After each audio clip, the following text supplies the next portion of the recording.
What is this? Monster Hunter Outlanders. Oh my. Okay. Yeah? Huh. Okay. According to Kogath, this game is being produced by someone who's a former producer of Monster Hunter Frontier. Is this gonna be Monster Hunter Frontier 2? Oh, but he also worked on Risebreak and Monster Hunter Now. Is this Monster Hunter Portable 6th 1? I'm joking. Yeah, this came out of nowhere. A brand new Monster Hunter game called Monster Hunter Outlanders being jointly developed by Capcom and Teamy Studio, which is also previously known as Tencent. They just announced this yesterday.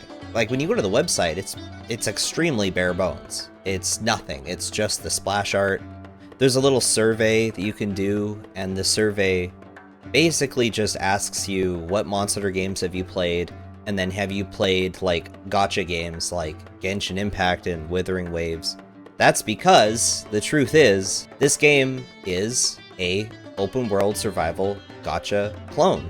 It's a Genshin clone with Monster Hunter assets, which makes sense for them to make. Genshin Impact has a massive audience, and the other Hoyoverse games have a massive audience. There's tons of people playing it, and it sort of has a foothold on the mobile market. These open world action survival games with fun combat and gacha characters.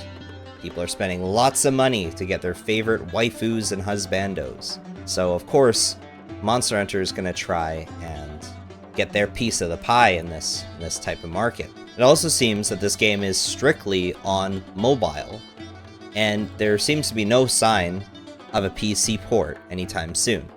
Which again, makes sense. They're only trying to grab that mobile user, you know, the Genshin Impact crowd, and they're trying to get them into the Monster Hunter brand. That's what's happening here. So if they had the game on PC, then those players would just be playing it on PC. But what they want is they want to get those players on mobile and then tell them, hey, we have Monster Hunter Wilds and World and Rise on PC. You should play those instead. When I watched this trailer, I didn't have a lot of strong faith in the direction, and I realized that this is definitely a prototype build. Like, this is like alpha, maybe, not even. Like, this is an in development game. That being said, everything about it felt off-brand. Like, it didn't have that Capcom, you know, finesse. So we have seen some gameplay of what this will actually look like, and it is Monster Hunter's combat. It's Monster Hunter's camera movements, and you're able to position yourself, and, you know, the monster's moveset, Rathian here, is using Rathian's moveset, albeit way flashier. So yeah, the classic Monster Hunter gameplay is absolutely here. So we have to ask, well, how is this gonna work in the Genshin Impact formula? We see in the trailer the player hunter has a ton more traversal options. They can glide, they can freely climb, they can even swim, just in like knee-deep shallow water. You can slide, you can launch yourself, you can use grappling hooks. All these new animations look really rough. Yeah? Okay. The gameplay loop of a game like Genshin was more or less, you explore around and you find secrets in the game world, which is why you have so many traversal options. There are little tiny secrets you can find and little puzzles you can solve, because Genshin itself was a Breath of the Wild clone oh so long ago, so it became its own sort of gameplay loop. Monster Hunter is not about exploring, traversal, and unlocking little puzzles and secrets along the map.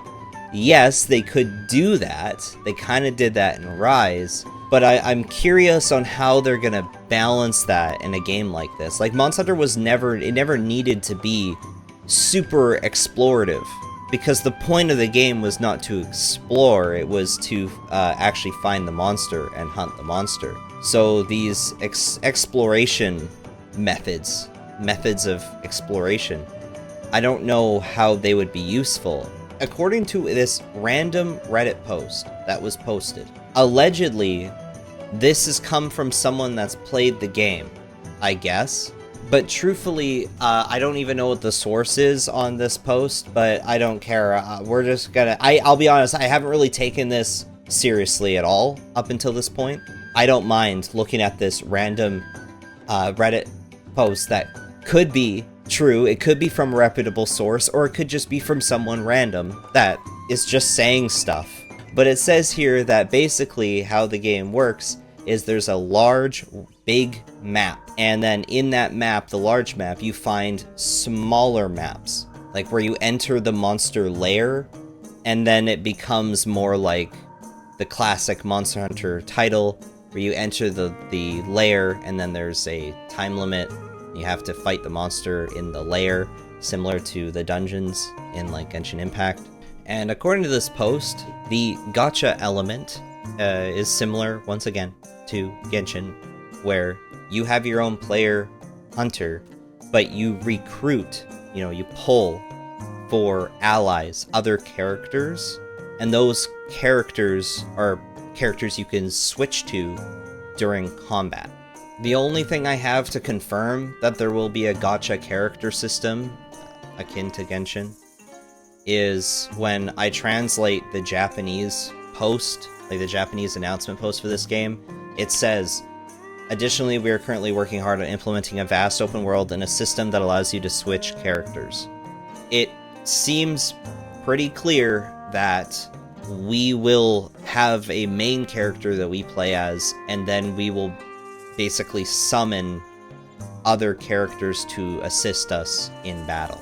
Also seems that you can play as the support animals. There's like an owl and a monkey and a cat. You might be able to play as the cat.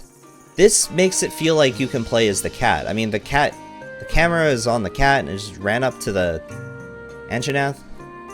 All the monsters they've shown so far are world monsters, and Rathian seems to be their, like, main selling monster, which makes sense. Rathian and Rathalos are the face of Monster Hunter. Might as well show that they are in the game. I'm pretty confident I'm going to play this game, but I'm not confident that I'm going to necessarily love the game. I think it comes off as a very safe and easy, like you already have all these assets, might as well just try to make a new mobile game with it, similar to Monster Hunter Now. I think Capcom's just trying to expand into different markets, which is why they're doing Monster Hunter Now, and now they're doing Monster Hunter Outlanders. The game is extremely flashy, it seems very fast. I have a feeling that it's not necessarily going to have a high difficulty curve. It's probably going to be made for players that have never touched Monster Hunter before. The difficulty will probably be akin to other games of this genre, like Genshin. I think that the main driving force to having people play this game will be story and narrative. I think that for me, the only thing that's really going to get me interested in this is if there is a good story and good characters with, like, what I need is like very moe characters. Like characters have that moe quality. You really want to know more about them, and they invite discussion. They invite you to think about them and try to understand, like, why are they acting the way that they're acting. So if you're not a fan of like the typical anime tropes of making characters interesting, because there's a certain moe is like it's like the science of making characters interesting. It's a science to make your audience members really passionate about your characters, so that they buy merchandise and they keep watching the show, and that's what leads to the waifu husbando sort of talk, the lingo.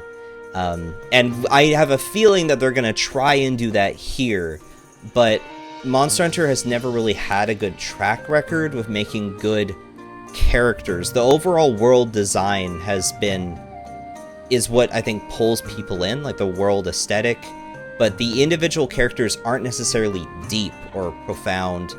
They tend to be quite simple. It's mostly just, here's an attractive looking character, and they have one trait to them, and like that's about it, or they say this funny thing.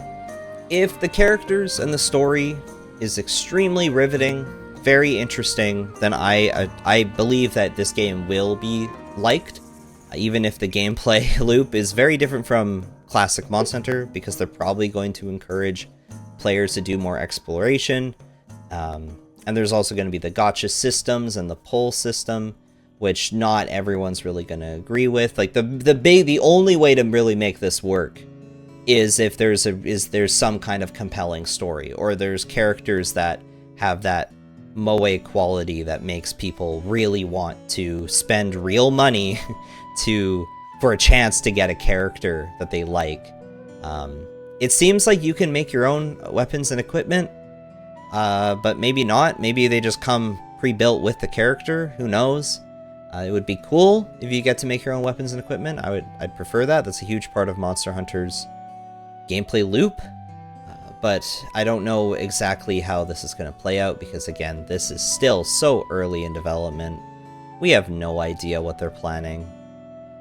I'm interested, though, and I'll try to follow this as closely as possible, but I don't know if I'll necessarily make a lot of videos on it.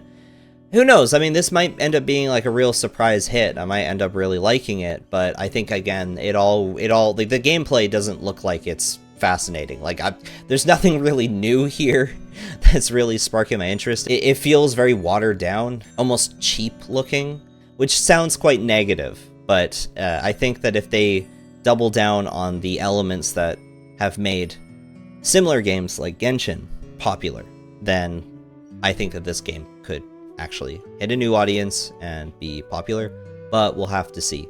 As of right now, I'm not necessarily taking it very seriously, but who knows? It might change my mind.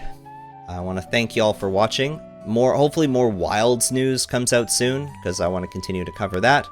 And until then, have a good day. Oh, support me on my Patreon. Link below. The support means so much to me, and I'm very thankful for everyone that supported me so far. Thank you so much. Alright, see you around. Bye.